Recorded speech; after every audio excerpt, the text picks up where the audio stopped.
all set.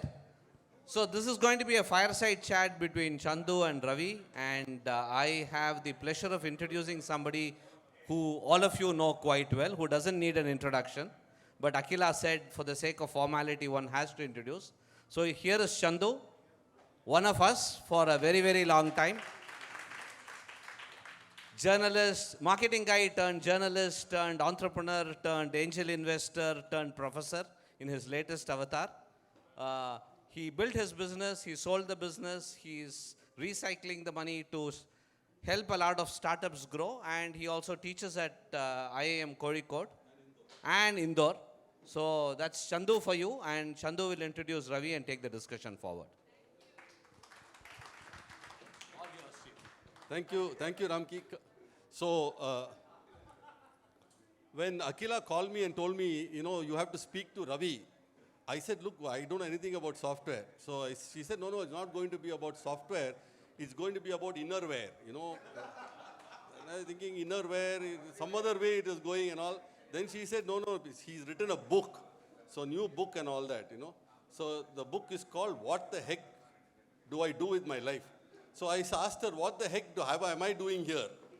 So that's why I'm here today to discuss with Ravi. And we have a very, very, gentlemen, Vijay, Salpa adjust Madi, please. Okay.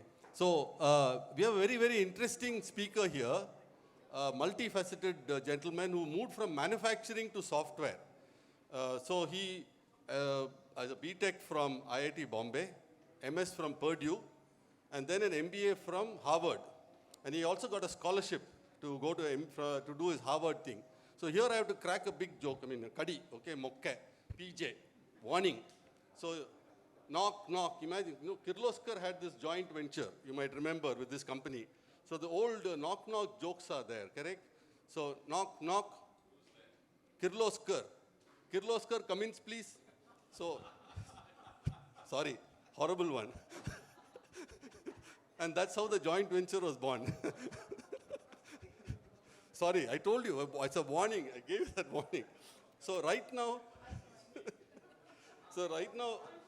Ravi Venkatesh, hi Reggie. Ravi Venkateshan is the chairman of the Global Energy Alliance for People and Planet, launched at COP26 with USD 10 billion US dollars of committed capital to accelerate investment in green energy transitions and renewable energy solutions. So as you can make out, he's moved from manufacturing, then he moved to software. People might remember that he was also chairman of Bank of Baroda, So you might also remember he was on the board of Infosys, okay, and he went through some interesting transitions there and some of the challenges. I think all the time, he must have been thinking, what the heck am I doing here? When some tricky situations happened. So here we have a person who is moved from being all of this, and one fine day, we'll talk about it when we have this conversation, decided, why am I doing all this? And it happened roughly the same year that I sold my company, 2011. That he got his kind of moment of reckoning, and he said, what am I doing here? And I must look at new pathways. So if you look at the transitions he's made, he's the UNICEF Special Representative for Young People and Innovation and founder of the Global Alliance for Mass Entrepreneurship. He now serves on the boards of Rockefeller Foundation, Hitachi Limited, and is a partner at impact investor Unitas Ventures. So between 2004 and 11, he was chairman CEO of Microsoft India, and he helped build India into Microsoft's second largest presence in the world and the most respected multinational company in India. Before that, 1997, 2004, he served as the chairman of Cummins India. He's also served on the boards of Harvard Business School, AB Volvo, Strand Life Sciences, JCB, and Thermax. What is that? Oh, okay, ball by ball account, huh? Okay. He is also the founder of Social Venture Partners, and he was also instrumental in creating Microsoft India's Project Shiksha, which is the world's largest computer literacy program, and helped establish the Cummins School, the first engineering college for women in Pune. He's a distinguished alumnus from both Purdue University and also from IIT Bombay. He's written a book before this which is Conquering the Chaos, Win in India, Win Everywhere, apart from today's book. And he was voted one of India's best management thinkers by Thinkers 50 and he's one of LinkedIn's global influencers. He was also voted Microsoft's Alumni Hero 2020. Ladies and gentlemen, put your hands together for Ravi Venkatesan.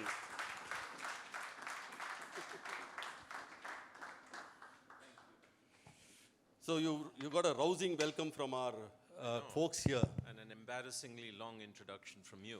I know, but I can't miss any of it. So this book actually, it looks like a very slim volume, I've had the pleasure and privilege of quickly going through it. You might wonder in one glance, why people want to talk about, again, what should I do with my life? This is one of the eternal questions. So let's start with that itself. Why did you think that you can add one more bit to this never-ending saga of finding out or searching for oneself?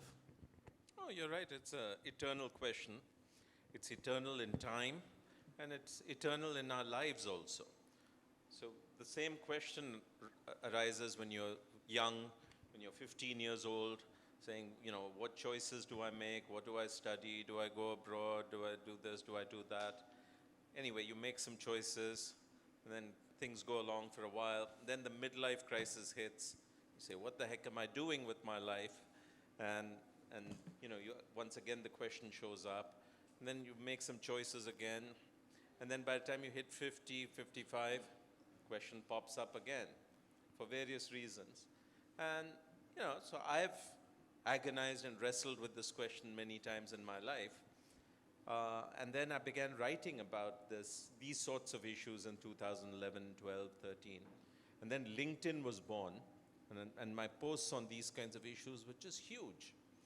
I would write something really important and meaningful that would have almost no interest.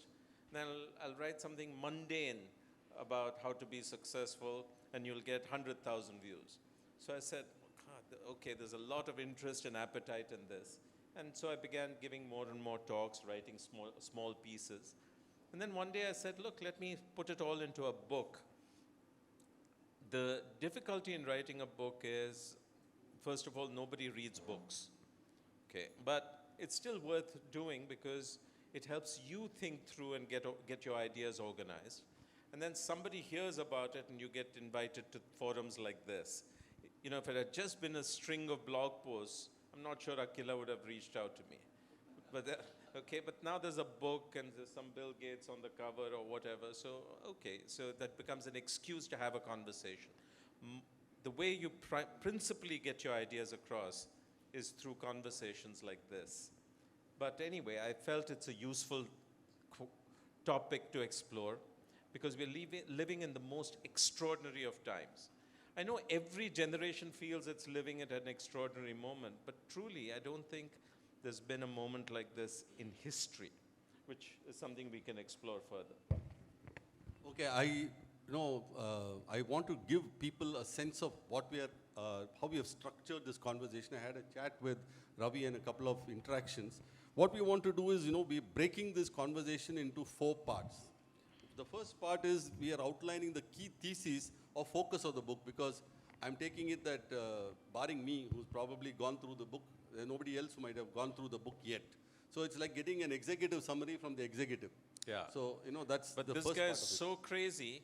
He sends me a note that says, on page 166, para 2, you said this. What did you mean and why did you say it? And so on and so forth. So I've never, this has been the strangest experience of my life. Then I said, it's been 2 years since I wrote the books. Let me go back and do some revision. So this afternoon at 3 o'clock. Anyway, it's great fun. Okay, the first part is outlining the key theses and focus of the book. The second part, which is understanding the environment. What are the key changes that Ravi sees, and whether we see some of it, etc. And is it more complex, more rapid, more confusing than ever before? At that point, we'll take a little break and we'll throw open the floor for questions or observations from the audience so that it's a more participative thing. Then we come back to the second two parts of it, which is Ravi's epiphany, what triggered it, and how he worked through it. Because it's nice to get an epiphany, but you have to work through it as well. And that there's a particular incident that happened to him, and I will not interrupt his stream of thought at that time. And finally, the learnings and ruminations, okay. The first things first, when I first looked at this book, very interesting, because you have Bill Gates, like he rightly said, who was given his forward. You've also got Satya Nadella, plus you have Nandan Nilekani. They were all okay, they're all from the tech world, etc. But what was most interesting for me was P.V. Sindhu, two-time Olympic medalist, giving her take on the book and saying, this book is filled with inspiring stories and insights. I highly recommend it. So I said, not bad, young lady is also looking at it and there must be something to it. So let's jump into the conversation. So the one thing that you mentioned is we need new ways to think about the world and our place in it. Our old ideas about education, lifestyle, and success and happiness no longer work. And I mentioned to you that, I couldn't figure out for the life of me what were my own old ideas. So I said, Boss Ravi, why don't you start out by telling all of us, what do you think the old ideas of all these were? So that then we can figure out what we should do next. Now I have to be really careful because Lakshmi's walked in. And You have to be cognizant of the fact. so what's the question again? You said, you need new ways to think about the world and our place in it, Yeah. our old ideas about education, lifestyle, success. Yeah. So? Sorry, finish the question. I don't remember the question. I said, what do you think were the old ideas and why do you Yeah. say they no longer work? Look, what is most interesting about this moment in time is the extraordinary rate of change in everything. I suspect that when the history of the 21st century is written, it'll be most extraordinary for just this, an unprecedented amount of change. The world is going to change more in this 100 years than in all the previous 10,000 years of human history, okay? And this change is happening because we're at the confluence of multiple storm fronts, right? What is driving this change is, one is technology, and we experience it, the ways in which technology is transforming lives, the way we work, business, etc.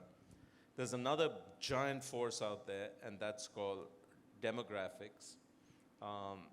The fact is, in many parts of the world, including in our own country, we're living much longer. Instead of living up to 80s, we're now living well into our 90s. And that's not entirely cause for celebration. Okay? It throws lots of challenges up, both at the individual level and the societal level. The third big storm front is climate. And I don't think we've seen anything yet in terms of the impact of climate change. And it's not just climate, it's actually the backlash of all our bad karma, and Mother Earth is reacting. We have breached red limits on 7 out of 9 planetary systems. Okay, so we're into some completely uncharted territories, and that's going to pose problems. And then the last huge issue is polarization. So the world is getting more and more polarized. You see this between countries. So now the China and Russia and their allies, US and its allies, and countries like India trying to carefully thread our way through the middle, etc. So it's just tremendous change. And then what this is causing is changes in everything, changes in the nature of work, etc., etc. So I said, look, all the ideas that we had about how to be successful in the 20th century probably don't apply now, okay? So for instance, I said, since you quoted something I wrote, education. It used to be, and I think we're all the product of this, that the ticket out of poverty into middle class and then into affluence was higher education, okay? And that worked well for me, it's worked well for most of us in this room. Today that has broken down. So one of the statistics that staggered me most when I saw it, and I thought it was wrong, is a young person in India with a higher education degree, right, is 5 times as likely to be unemployed as somebody who's illiterate, same age. And it's bizarre, you have to think about it. And then this is not true in India alone. It's true in China, it's true in many parts of the world. So this idea that higher education leads to better outcomes is no longer true. Then you have to look at what is the value of education itself, Chandu. Because whatever we teach, whether it's in schools, colleges, whether it's in elite colleges or anywhere else, is virtually obsolete. Okay? It doesn't account for a world where we have things like search and chat GPT. So much of what we learn as facts and things like problem solving or even coding, none of that is essential now. It's all been automated. What we need to learn is how to be more human, not more machine-like. And we don't teach that. We don't teach that anywhere. So when I say, look, our ideas about education are obsolete, that's a good example. Another one is our ideas of success. Obviously, what is success changes with generations. From your parents' generation, my parents' generation, success meant getting a good government job and retiring 40 years later, okay? If you did that, that was good. For my generation, and I see it's mostly our generation, it was getting a good education leading to a great job at an iconic company, whether it's Microsoft or Cognizant or McKinsey, whatever, you do that. Entrepreneurship wasn't really that big. Today, there are 1,000 ways to be successful, and so you better have your own definition of success, okay? So, like that. So I basically say, look, all our ideas are obsolete now, and we need completely new mindset. We need very different skill set, and we need very different strategies to succeed in the new world, and which is what this book is largely about. Okay, again, one more key thing that you focused on in the book, you said there are three, we all have implicit assumptions regarding three sets of fundamental things. First one is the sense of identity, or our notion of identity. The second is, what exactly does purpose mean, okay, second. And the third is the mindset, and you talk quite a bit about this in your book, So why did you focus on these three things, and can you just elaborate for the audience? I once read a shareholder report of Amazon, and this was some years ago, maybe 10 years ago, and Jeff Bezos says, people keep coming up to me and saying, Jeff, what's going to change? Okay, and how's Amazon going to respond to it or whatever? And he says, I don't worry too much about that. I look at what will not change and build Amazon around what will not change. This was a shareholder letter. So he says, what will not change is, 100 years from now, customers will still want choice. They will want to be able to shop in a frictionless way, and they'll want, value for money. Okay, many things will change. The way we deliver it, technology, etc., will change, but these things are unlikely to change. So I'm building Amazon around these things. So when the world is melting and changing so fast, you have to think about, what are my anchors? What is not going to change that I'm going to hold on to, even as things go crazy all around me? And it turns out to be these things. First of all, your beliefs. Beliefs about what? Beliefs about, who am I? Okay, who am I is not a reality. It's a belief you have about yourself. Why am I here? What is this life all about? What does success mean? What is failure? So your beliefs about these things are very, very important. Another thing that is quite important, which you better hold on to, are your closest relationships. We saw this during COVID.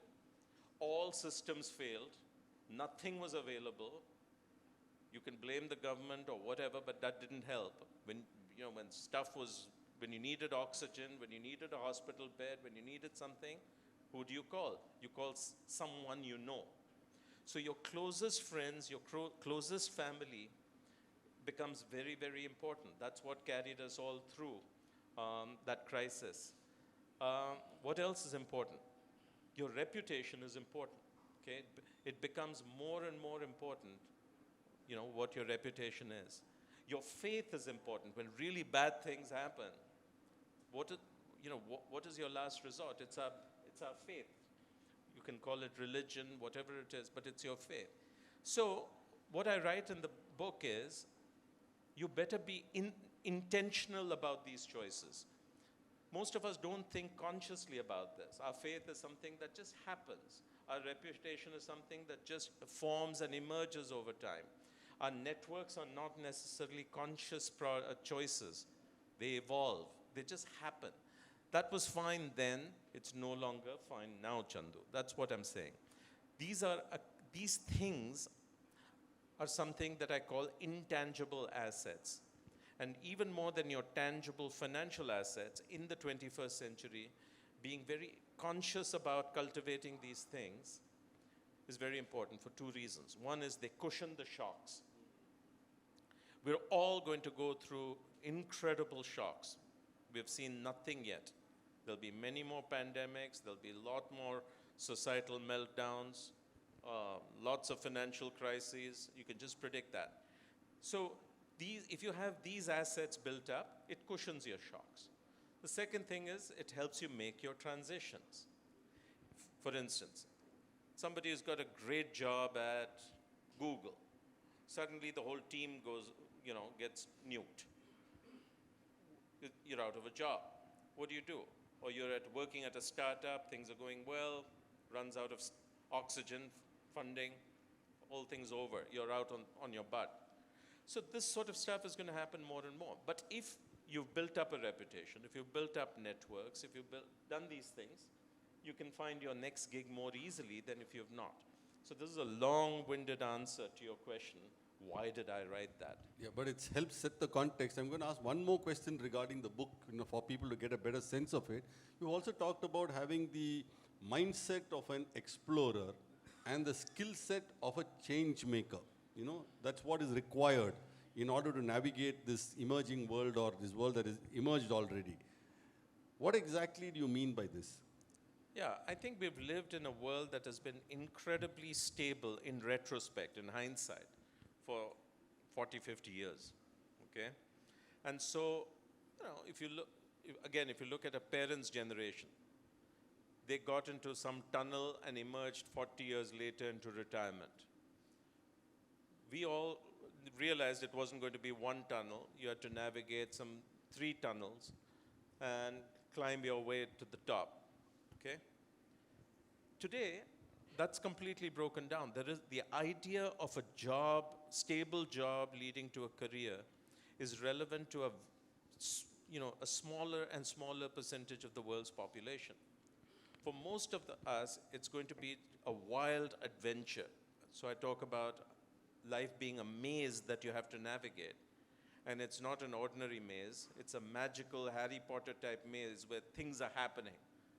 So if you're the kind of person who expects predictability, okay, that things are going to go the way you expect and all that, life's going to be really tough. If on the other hand, you have a spirit that relishes challenges, has a sense of adventure. Oh, this happened. Great. Now what? Let's figure it out. This is the spirit of adventure or explorer. And, as Dale Carnegie said, when life hands you a lemon, you say, how do I make lemonade? If you have that mindset, spirit, attitude, you're going to be fine. Okay, that was the point. If you were saying, oh my God, why did this happen to me? The world is so unfair, look to be rescued. And there are a lot of people like that, particularly some of younger generations. Things are going to be tough. Great. So now I'm moving to the second part, but it also extends from what you said just now about this turbulent environment and the rapid changes.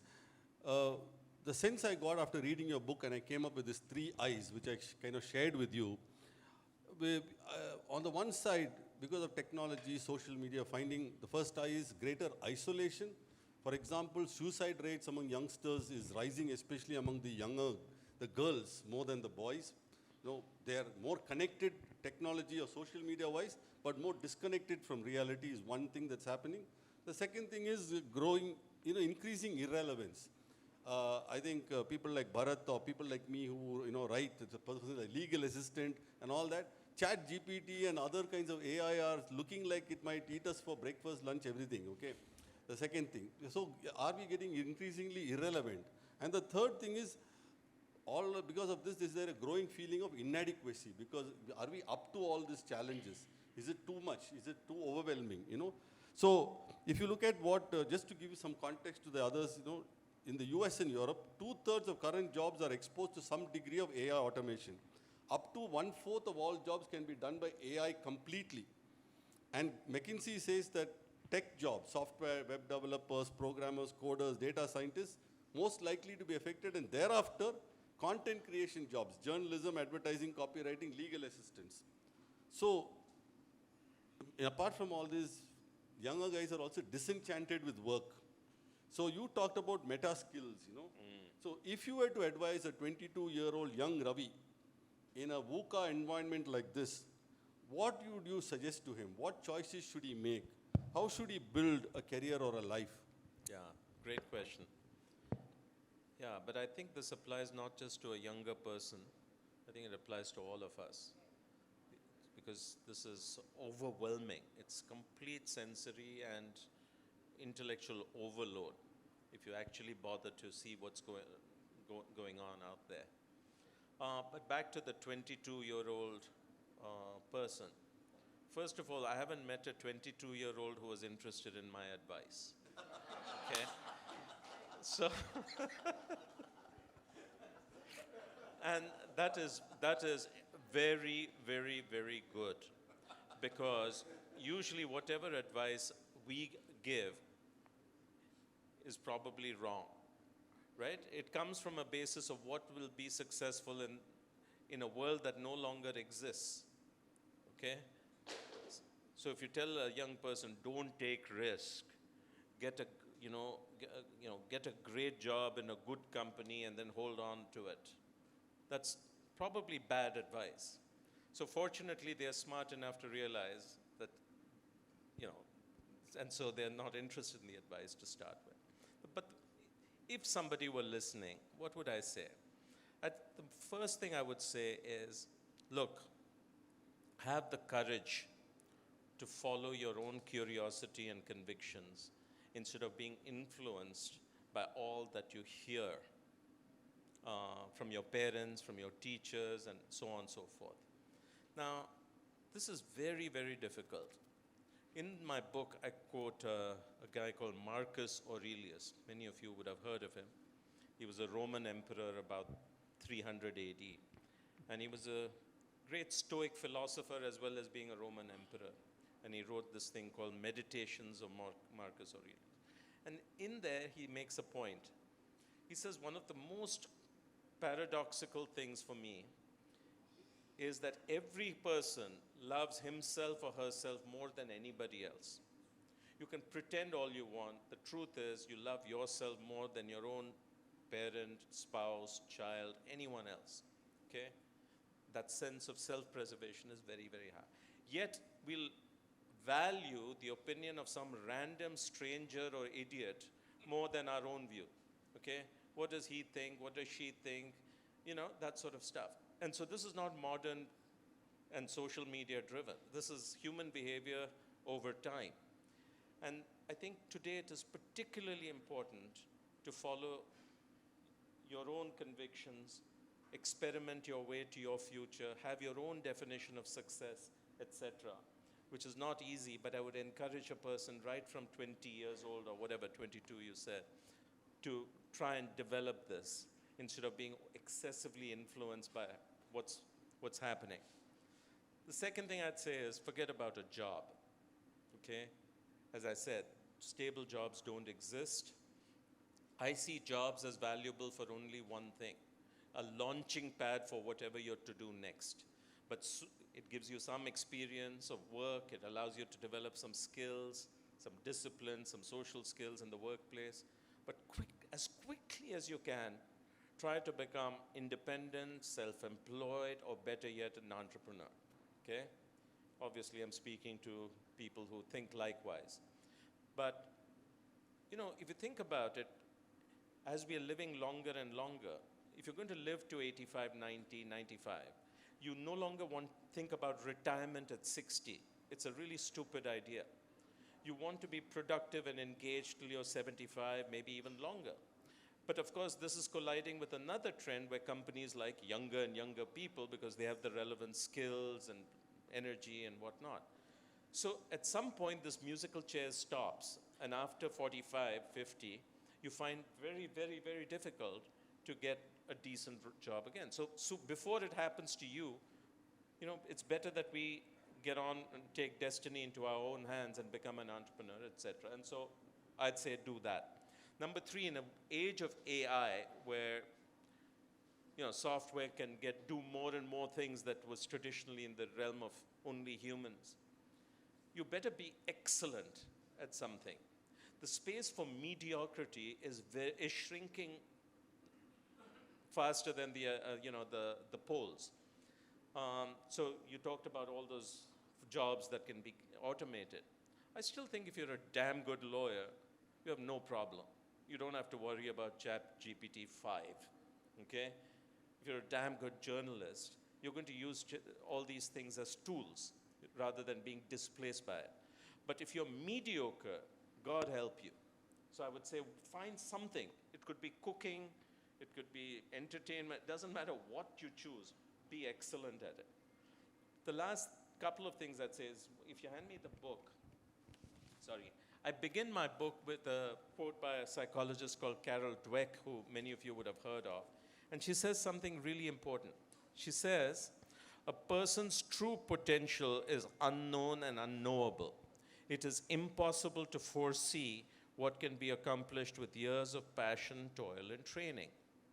Okay, so what I would tell this 22-year-old person is, don't let anybody, and most of all, don't let your own inner voice say, you can't do this. Impossible is nothing. We can all achieve extraordinary things which you can't believe if you just stay with it long enough.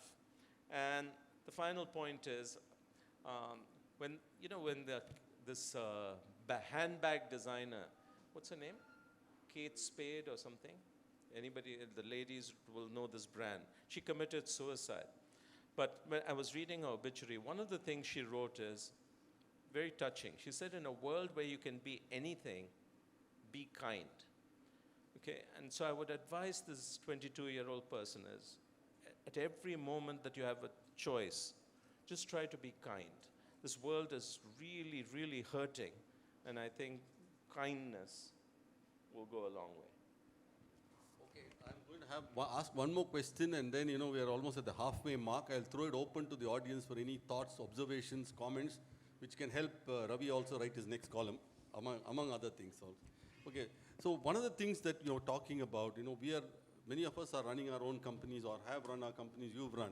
Now, you've often heard this thing about culture, eating strategy for breakfast, lunch, dinner. In such a new kind of environment where nobody looks at being an employee, and nobody looks at being connected, there's a heavy distrust of public institutions, there's a disenchantment with authority, there's a phenomenon of continuous partial attention. We can see it here itself. The second screen is occupying our attention in many cases. It's way more interesting than you. I agree. So, in all this, there are three questions here. Okay, one is, how does one build a kind of corporate culture, if at all that's possible? Number 2, how do leaders manage talent? And number 3, and most important, is what kind of new leaders do we need? Yeah, look, each of them can take a long time, so I'm going to be really concise. I think the challenge of building talent when the nature of work, people's ideas of what is work and what is life are changing so rapidly is just extraordinarily difficult, and I'm glad it's no longer my responsibility to do that, okay? No, because yesterday I was reading a newspaper thing where the CEO of Herman Miller, which is some furniture company in the US, she was doing a town hall with all her employees. It was hybrid, so some employees were in the room, many were on Zoom. And then employees were saying, hey, what happened during COVID? We had all these benefits, now you've taken it away and all that stuff. And there was a lot of whining going on.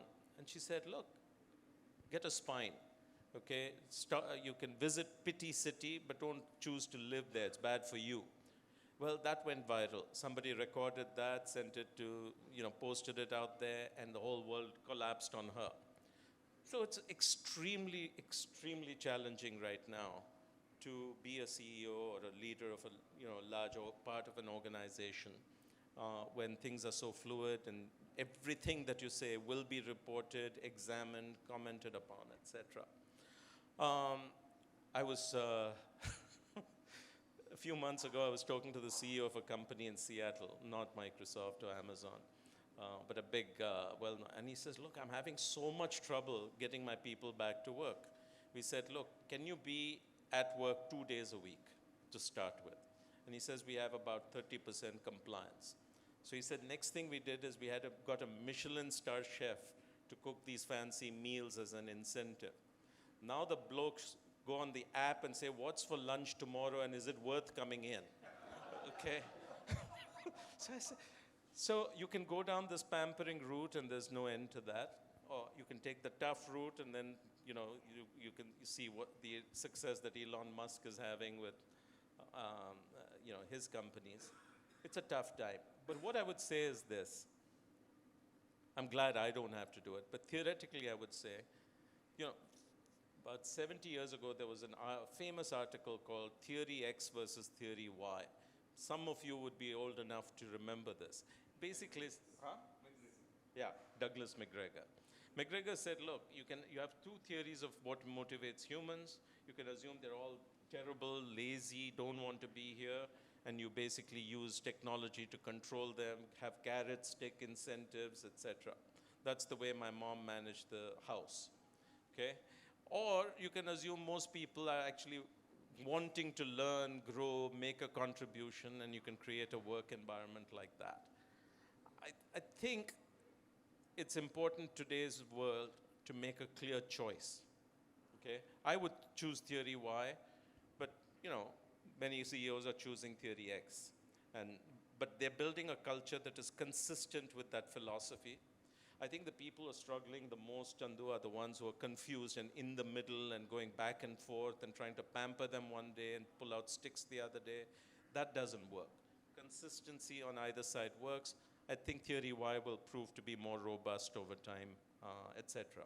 Basically treating people fairly, well, giving them opportunities to learn, grow, and then being demanding on productivity, blah, blah, blah. What was your second question on, but look, it's tough. Okay, I think every competent CEO in the world is struggling with these issues. I don't think anyone's found great solutions yet, unless somebody in the room has. Now we have reached the halfway mark. We have finished two parts in some sense. I mean, the book, of course, has lots more to do. Any thoughts, any observations, any comments, questions to Ravi? Yeah, Meera. You said that it's important to have beliefs and faiths, right? There's something called self-limiting beliefs. Yes. So how will people try to understand what their self-limiting beliefs are? Fabulous. I'm sure Chandu has sort of jabbied you up. No, I'm an executive coach Okay, also. so chapter 2, right after I get through all the preliminaries, is devoted to mindset, which I call the software of your life. I didn't realize it till, just a few years ago, the degree to which everything that happens, the way we manifest in the world, the way what we strive for, achieve, accomplish, whether we are happy or unhappy as individuals, is determined by our beliefs, which is why I gave this, this chapter and this topic such importance. And I begin with two quotes, which I think you'll like. One is Bill Gates. It says, what you believe is what you achieve. That's fine. But Henry Ford, 100 years before that, said, whether you think you can or whether you think you cannot, you're right. Okay? So if you believe you cannot, that's self-fulfilling. That's the limiting belief. So our beliefs about whether I'm good or not good, whether I'm capable of this or not, what is success, what is not, is he or she a good person or not a good person? It's, okay, How does the world work? Some of us believe in karma, some of us don't. These are all beliefs. There's no empirical truth out here. But they shape how we show up in the world, how we interact with others, what we accomplish, etc. The beautiful thing is, it's exactly like software. If you go back and reprogram it, the outcomes are different. And so I talk about 5 or 6 different sets of assumptions. One of them is the famous one you've all heard of called growth mindset versus a fixed mindset, okay? So you can go back and say, look, I seem to be much more of a fixed person, so let me begin to question this. Another one is a mindset around scarcity or abundance, okay? Do I have enough money, or no, I've still not reached that threshold and I must hold on to every rupee and make more and live my life out of the scarcity mindset. That'll determine lots of things. So anyway, do read chapter 2 if you're interested, because I talk about also not only the importance of mindset and assumptions, how do you make most of these are unconscious, they're in the subconscious mind. How do you make them explicit, and then how do you work on them? So I give the examples of how, in my 30s, I realized I was a chronic pessimist. And I didn't want to be a pessimist because they're no fun to be around, and optimists, I learned, are more successful. Every entrepreneur is a wild optimist, okay? And so they achieve more. So I said, I'm going to change myself, and I did, okay? So it's possible to reprogram yourself. Thanks, Meera. Anyone? Good. So now we'll move to part 3, which is the epiphany. So some years ago, Ravi was in a beautiful place somewhere in the US, in a friend's, I think, farmhouse or somewhere outside, and he was by this babbling brook. And a nice, scenic, beautiful summer day in the US, not summer day in Chennai, somewhere, some good part of the US and all that. And it was a lovely scene. But try as he might, he found that he wasn't able to enjoy the beauty of that place.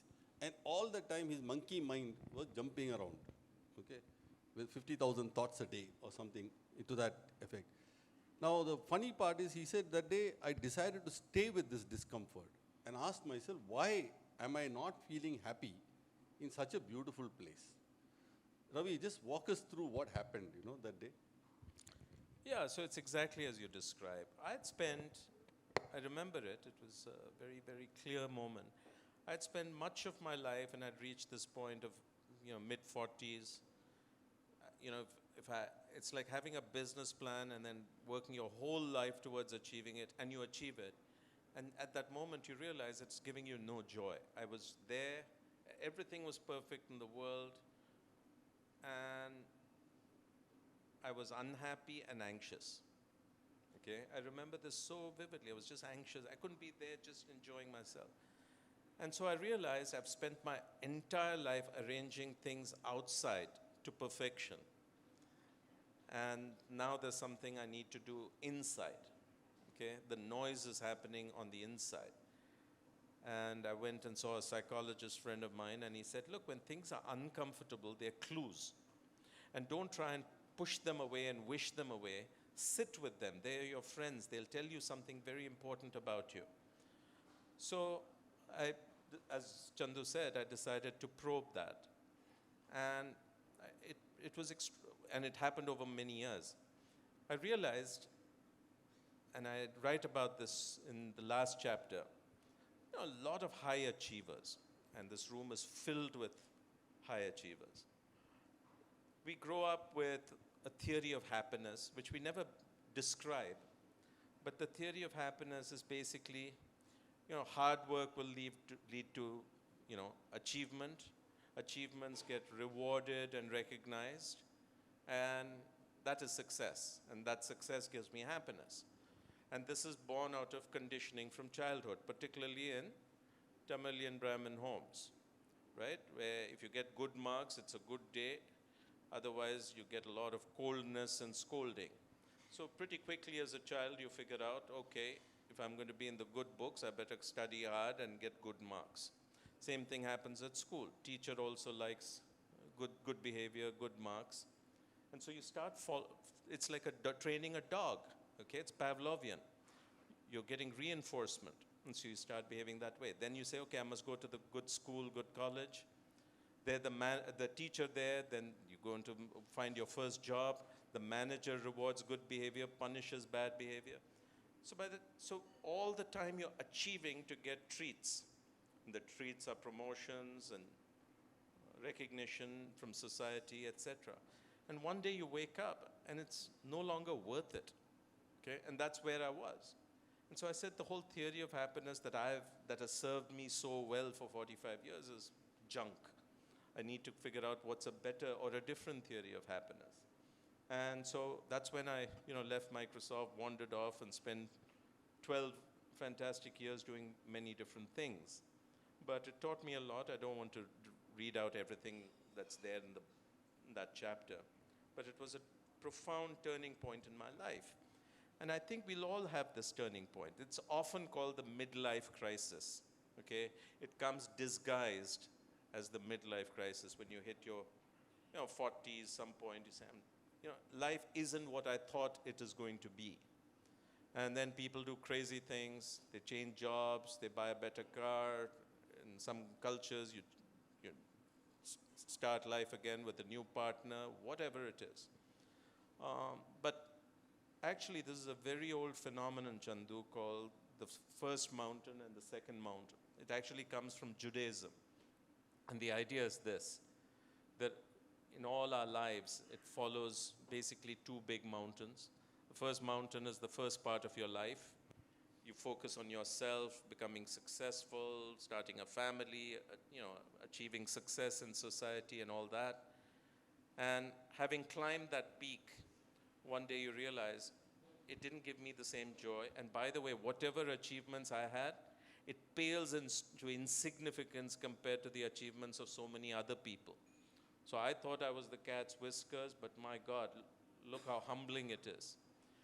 And that's when you have to figure out what you do. And the idea is you come down and you think about what's your second mountain. And if you're wise, your second mountain you climb with a whole new perspective. This time it's less about you and it's much more about others. Even though you may be doing the same thing. For instance, your first act might be building a business. Your second act might still be building a business, but this time you're thinking about how to build a business that serves society, employees, blah, blah, blah, blah, blah. Your mindset is different. So anyway, old ideas recycled for contemporary times. Okay, now you talked about the first mountain and reaching the peak, okay? But, you also mentioned this lovely anecdote about Kurt Vonnegut and Joseph Heller. Yeah. And you said that Kurt Vonnegut tells Joseph Heller that, look, the guest who's coming, the big hedge fund manager, he's probably made more in that 1 year or 1 day. There's equal talk happening right now in our city as well about some other people, but we will not go there. Okay, so when do you know you've reached the peak? Okay, when do you say that enough is enough? Joseph Heller said, I've got one thing that guy doesn't have, and that is enough. Yeah. How do you know when it is enough? Yeah, again, this is not a new question, right? How much is enough is a question that has occupied philosophers for millennia. Tolstoy wrote that famous book, How Much Land Does a Man Need? Okay, but it is all the more pertinent today for two reasons. The consequences of not having enough are utterly catastrophic. The safety nets are just not there, okay? And for instance, you can have crazy inflation and you thought you had good savings and suddenly it's gone, or whatever. And on the other hand, no number is good enough, okay? People who make $1 million think they're poor, $1 million in any currency, okay? So there's unbounded greed amplified by social media, etc. So you're threading this careful path, saying, I better not run out of it because the consequences are catastrophic. On the other hand, money is a big proxy for success in society, in the society we live in. And so it's easy to become, fall into temptation. So I say, look, this question is important. You should be intentional about answering it for yourself, not just leave it to chance. Money is like salt, right? And the reason why it's like salt is too little and too much. Either case, you have a problem. It has to be seasoned just enough. What is that just enough for you? Because there's no theoretically correct answer. What is right for Akila? What is right for Meera? What is right for me? They're all different and personal. But you better figure out that answer. Otherwise, you'll be constantly in a state of anxiety and constantly a slave to money. Okay, which is saying, no, no, no, no, no. I really want to do this, but let me work just 5 years more and then I'll do it. And who knows what happens in those 5 years. But I wrote this book during COVID, and you could see a lot of things happening to people that they hadn't expected would happen. So there's no guarantee of tomorrow, as we know. So I said to in the book, one of the things about this book is I'm not doing research and citing research. I'm simply speaking my truth. I had great insecurity around money. I wasn't money driven, but I had insecurities around it. And then, of course, I thought I was doing fine, and then I'd hear about somebody who was I'd hear about C.P. Gurnani's latest salary last year, okay? And then you go into a complete funk for the next 45 minutes, okay? So whatever. So I said, this is not serving me well. I've got to get out of this situation. So I described a set of techniques that, served me well. One of them is, look, if you're insecure, find out your number, okay? How do you find what is your number? And then if you're past it, okay. Otherwise, work a little longer and then get on with life. The other important idea comes from software licensing. Most of us tick the licensing agreement when you download something. But if you actually read through those arcane little things, one of the things it says is, hey, don't be confused. This software is not yours. It's mine, but I'm granting you the license to use it. But that's the same thing of God. We don't own anything. We can't take anything. You've got the right to use it for some period of time. Once this dawned on me, okay, after reading the Microsoft EULA, I said, okay. So I said, okay. So let's do this. But even after you intellectually understand it, to viscerally change your behaviors is quite difficult. And there I recommend the practice of gratitude. Buddhism has this very nice gratitude practice, which forces you every morning to think through, for instance, you're Buddhist, right? You're Zen Buddhist or something, whatever. Well, one of the things I've been doing for 20 years now is as you wake up in the morning, before your eyes open, but your mind is open, okay? I go through 2 checklists. One is trying to list 20 things I'm grateful for, okay? And saying thank you. The other one is list 10 things that could have gone wrong, but didn't. And you say thank you. If you do this long enough, you begin to realize how much of what you have is just sheer luck. It's not your brilliance, your achievements, etc. It is just luck. It's grace, whatever you call it. And so, if you want to keep this grace going, what's the only way to assure it? It's a method of paying forward. And so you start doing things, we'll call it generosity, philanthropy, kindness, whatever. You start doing that. Gradually, your mindset shifts, and over 10, 13 years, I found that I got from the scarcity mindset and insecurity to abundance. And so I describe what has worked for me and a few other people. Lovely. So one of the things you mentioned, By the way, the bar is open. People are restless. I said we are already at 47 minutes since we started our conversation. We were supposed to start at 7, but we started only at 7:33, I think. So, 7? Okay. No, 7, okay. Anyway, so one of the things I just want again, I asked Ravi to be as forthright and personal as possible and not make it dry and research-led, And luckily his book is all about that. So one of the things you mentioned in the last chapter is find your purpose and define your commitments. And you said you can't think your way, you have to live experientially. Specifically, when the rubber meets the road kind of moment for me was, you are your commitments. You said in page 170, I think. courtesy your colleague Russ Eisenstadt. Yeah. And there are 5 categories of commitments you mentioned. Well, how does one exactly figure out these commitments, and how do you actually work to make sure that you live up to those commitments? What happened to you in your journey? No, look, Mark Twain wrote, he famously said there are only 2 days that matter in your life or anyone's life: the day you were born and the day you figure out why. And some people are lucky. Very early they figure out why. Okay, so some great musician. Okay, they figure out very early, music is my life, and they go to the end with that. But that's a very tiny minority. Most of us, including myself, have to struggle to figure out that why. And in fact, most people go to their end without ever either figuring it out or even the question occurring to them. But I've been around a lot of people as they're nearing end of life. They're filled with regrets, okay? Regrets about this, that, and the other. But broadly, the category of regret is, I didn't do enough to make my life really matter, and now it's too late. So I said, look, I don't want to reach there and say it's too late and I feel bad about. So I'm going to intentionally figure it out. So I'm a student, a lifelong student. So I read a lot, and I found, Mahatma Gandhi did exactly that. What is his experiments with truth?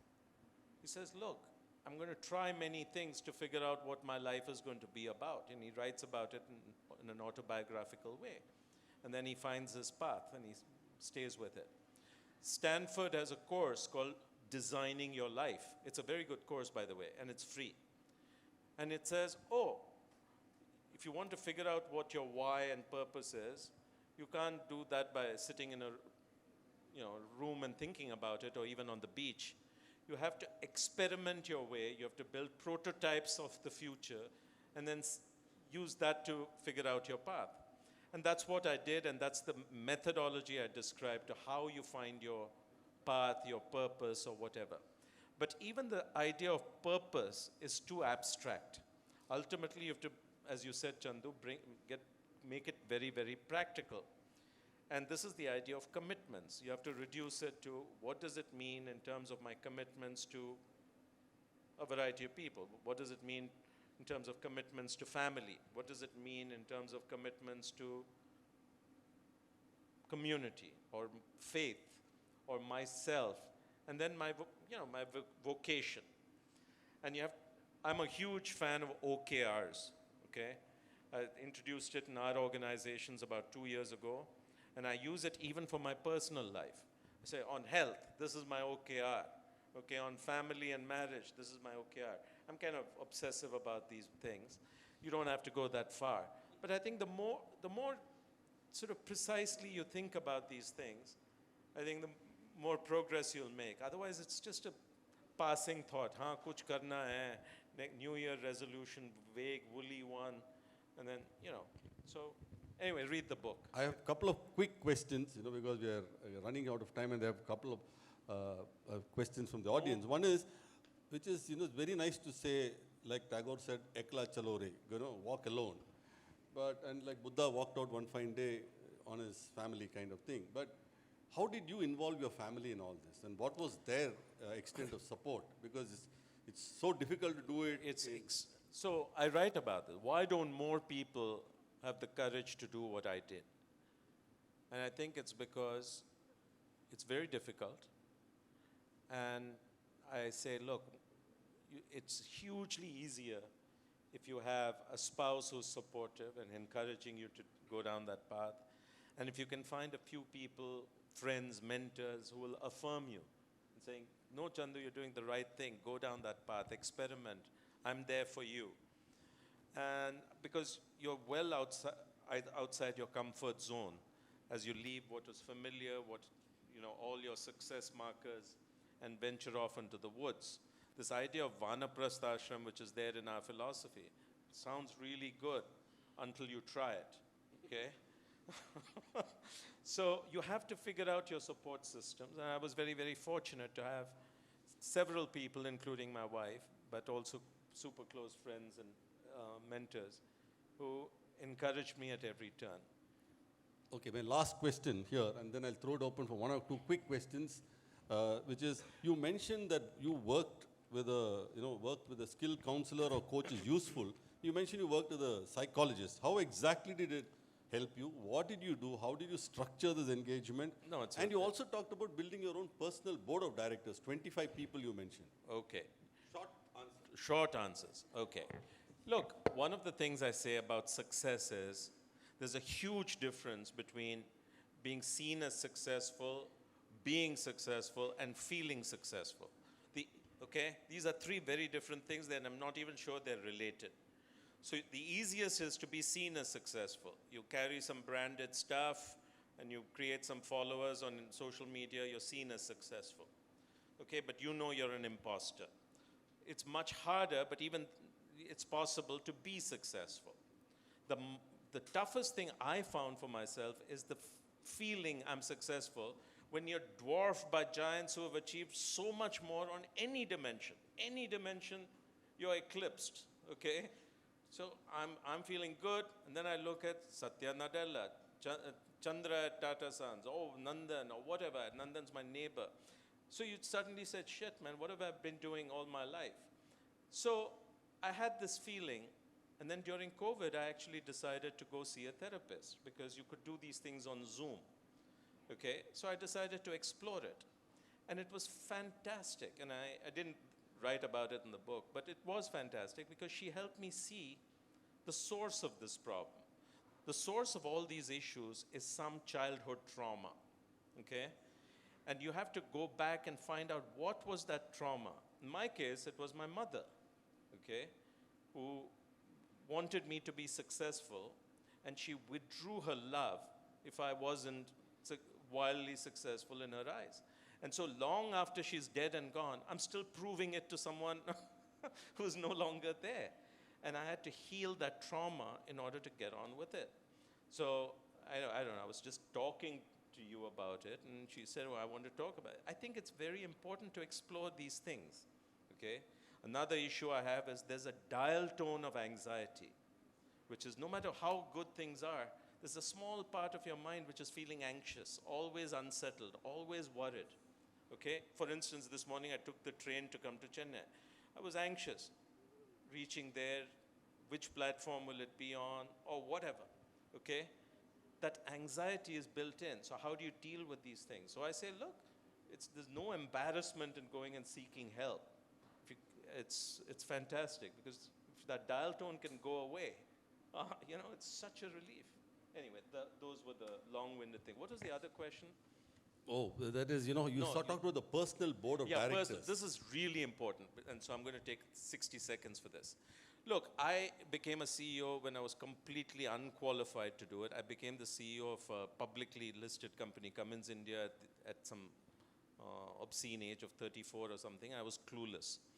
And I was also rash and impulsive, and I drove a lot of change, and there was a backlash. And I quickly realized I needed to get a good board. We had a board, but it was very sort of rubber stampy. And so I reconstituted the board in 1999, 2000, and I've got people like Venu Srinivasan on it, one of famous bankers back then, now very famous back then, was okay. And this board really saved my life, reputation. We achieved wonderful things. Then I went to Microsoft, and again I was out of my depth, overwhelming complexity challenges. Since it was private, a subsidiary, I didn't need a board, but I constituted a board with extraordinary individuals on it, 9 extraordinary individuals. And much of our success I would attribute to wise counsel, people opening networks. Lakshmi will remember the amount of challenges we had in the taxation issues on software imports. One of our, I stayed out of India for a month because I wasn't sure I wouldn't be in jail. But then people like Ramadore and Ashok Ganguly and Dr. Mashelkar, who were on our board, sorted out those issues. So I realized a company is well served by having good boards. How about us as individuals, okay? So over the last 15 years or so, I've consciously put together a set of people. They don't know they're on my board. They never meet. We never have board meetings and minutes. But I have very intentionally put together some 20 people. And I'd never make any significant consequential decision without consulting a few of them. Quite often, I ignore their advice. So for instance, when I was about to join Microsoft, I was excited but terrified, okay? And so I consulted my so-called advisors. All of them unanimously said, don't do this is going to end badly. And I chose to ignore their advice, but now I was clear about it, okay? You talked about the Infosys challenges. During that time, I was saved by having that board, et cetera, et cetera. So I talk about how important it is each of you build such a board, how do you go about it, and so on. Look, I think we're going to get booted out of here if we don't wrap up. I think it's been an extraordinary evening of sharing our intense personal journey. I mean, very rare to find somebody with this kind of candor and talking about it very matter-of-factly. I think we can give him a round of applause for